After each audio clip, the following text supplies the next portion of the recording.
Hi guys, this monotone voice you're hearing right now is me, Dylan Brewer. I am, along with my parents, a co-owner of Brewer Auto LLC. Throughout this video I'm going to show you some footage of our lot and pretty much just tell you about our journey as being small business owners. So let's get started. First I'm going to show you just some clips of what we have for inventory.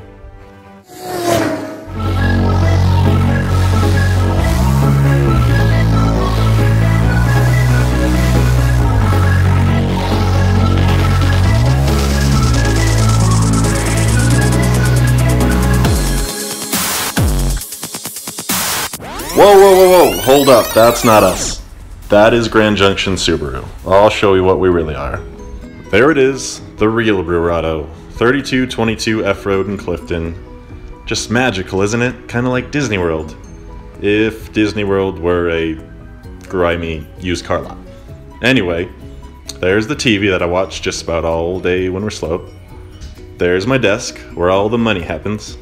I mean, the magic happens. Business. There's some award stuff to make me look special.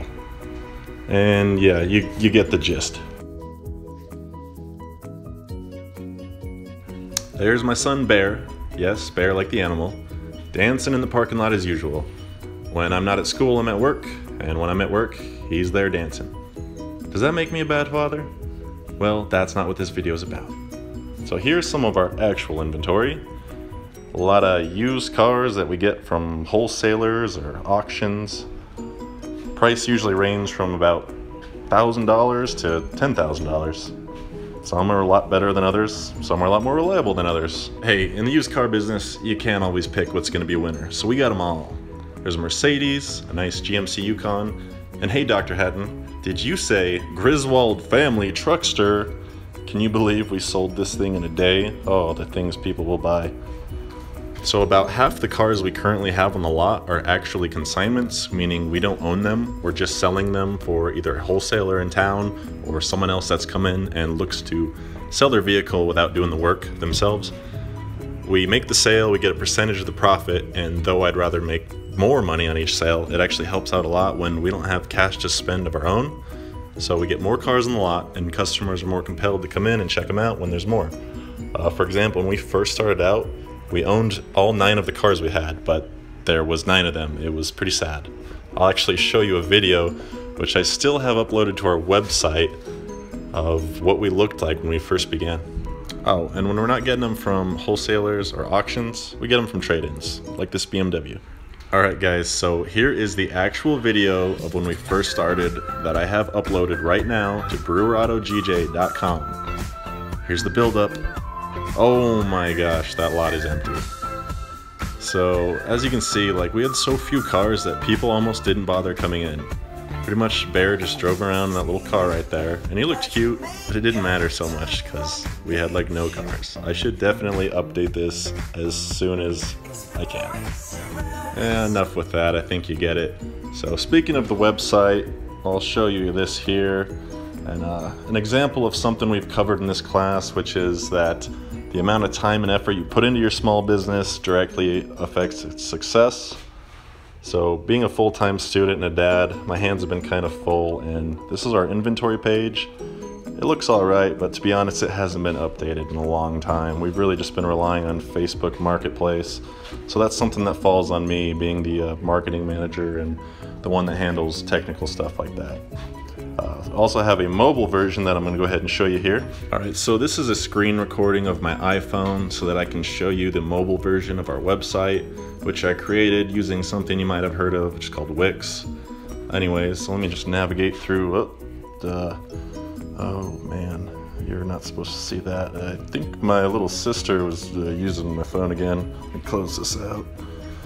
Yeah, Justin Bieber. Anyways, yeah, here's the website. So you can see on the banner, Brewer Auto Buy Sell Trade Consign. Below that is a logo I created on Photoshop. Just something I did a lot when I was younger, self-taught. So it seamlessly transferred over to being a small business owner. I'm gonna scroll through here pretty quick, but you'll see About Us. See the team members, those are my parents. Oh, who's that handsome devil with the gross pedo mustache? There's the hours. some contact information, how to get a hold of us, and check out our inventory button. Check it out. Yeah, anyways, created this with Wix. Just pay a small subscription fee, and it's pretty simple, really. So the next thing I'm going to show you is the Auction Simplified app. This is a service that you can use whether you're a dealer, wholesaler, or an auctioneer. Pretty much you get to see what's being auctioned as far as vehicles go, either across the country or local. Ed Bozarth, Chevrolet, and Grand Junction Subaru are one that we regularly attend monthly. There's a couple others. Red Rock Nissan does it every now and then. But pretty much, I'm going through here really quick, but you can see vehicle, they give you a little bit of information, a condition report. Pretty much they publish it a couple days before the actual auction, in which you can show up the day of, drive the vehicles, check them out, see what you think the value is, whether you use Kelley Blue Book, NADA, whatever it is. But yeah, you drive them and then you place a bid. It's all silent, highest bidder wins.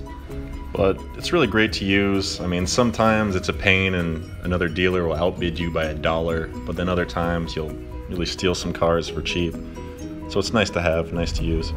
It's mostly cars that major dealerships get in as trade-ins, and they're not really looking to sell themselves, that or it's just a make and model that doesn't really fit in with what they have, and they just auction them off.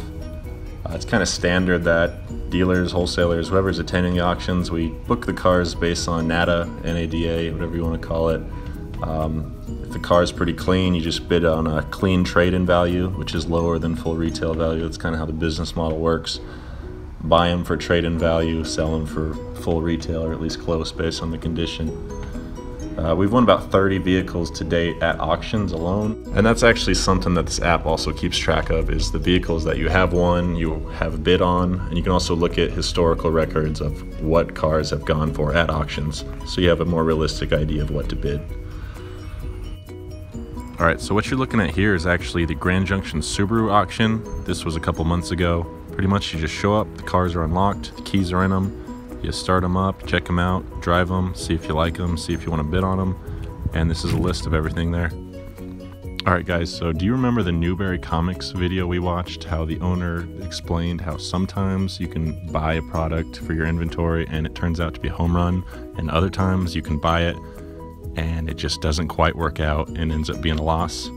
Well, that's what we got here. These two cars right here, a Chrysler Sebring and a Mercury Grand Marquis, they've been sitting on our lot since we started, still have not sold. Gonna have to dump them someday, and they will be our loss. But that's just something you gotta realize in the used car world. You can book their value all you want, but really at the end of the day, they're as valuable as the customer's willing to pay. Here's a fun little side note. This is the Brewer Auto bunny, the mascot we never asked for. I think he's just someone's domesticated rabbit that got out, and now he just kind of hops around on our lot. I call him Harry the Bunny. Now this may look bad, but I swear it's a game they both enjoy. And here's where the bunny lives. Now enjoy these views.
But let's be real here. No amount of slow motion drone footage can make selling used cars seem that exciting, especially considering that before I was doing this, I was doing this. That's right, before starting Brewer Auto, I was in the Marine Corps for 5 years as a C-130 crew chief and loadmaster. Needless to say, it was a lot more exciting. With that being said, however, the two worlds are completely different when it comes to the level of autonomy I have. In the Marine Corps, I had absolutely no freedom of choice. My schedule was set out for me every single day, and there was something I always had to do and a lot of orders I had to take. Being a small business owner, I'm my own boss. I can manage my own life. I can choose my own hours. Not saying I'm going to do this, but heck, I could just throw a sign on the door that says, I didn't feel like coming in today. That's not going to be good for business. But the point I'm making is, small business has its perks. Your small business might not be as exciting as other career paths, but it's yours, and that's what's important. You can mold it and shape it into whatever you want it to be.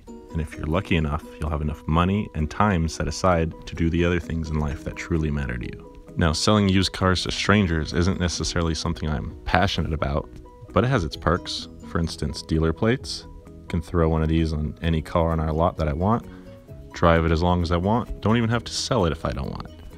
Now, personally, I wouldn't choose a Nissan Murano. My dad drives this. I would choose something much less mom-like. And when I'm not at the lot selling cars, I'm doing more exciting things, like...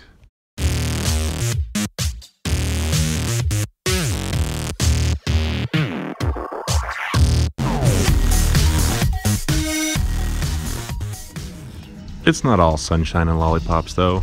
There's a couple annoyances I have to deal with on a daily basis, this being the most frequent, and always right when a customer wants to test drive the car.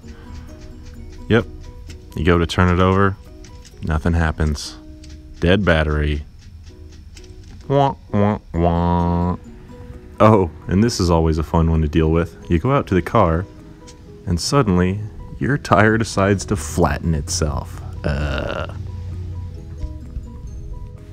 But hey, with every issue I run into, there's always a solution. Alright guys, I hope you enjoyed my video. Hope you learned a little bit about the business. Hope my voice didn't put you to sleep. Sorry, can't choose how much puberty you go through. Oh, and as an added bonus, I decided I'll give you some instructions live right here on how to fill out this project evaluation. So that's my name. Gonna write that in the presenter box. Yep, that should be obvious, but hey, who knows? Next thing you're gonna do, see those 10s? Yep, just circle all the 10s. Yep, all the way through. And so where it asks you if you had $100, hypothetically, this isn't going to be hypothetical. I need you to just grab a $100 bill. Yep, and you're just going to staple that Benjamin there to the bottom. And this isn't going to be considered bribery, though. We're going to call it a charitable donation.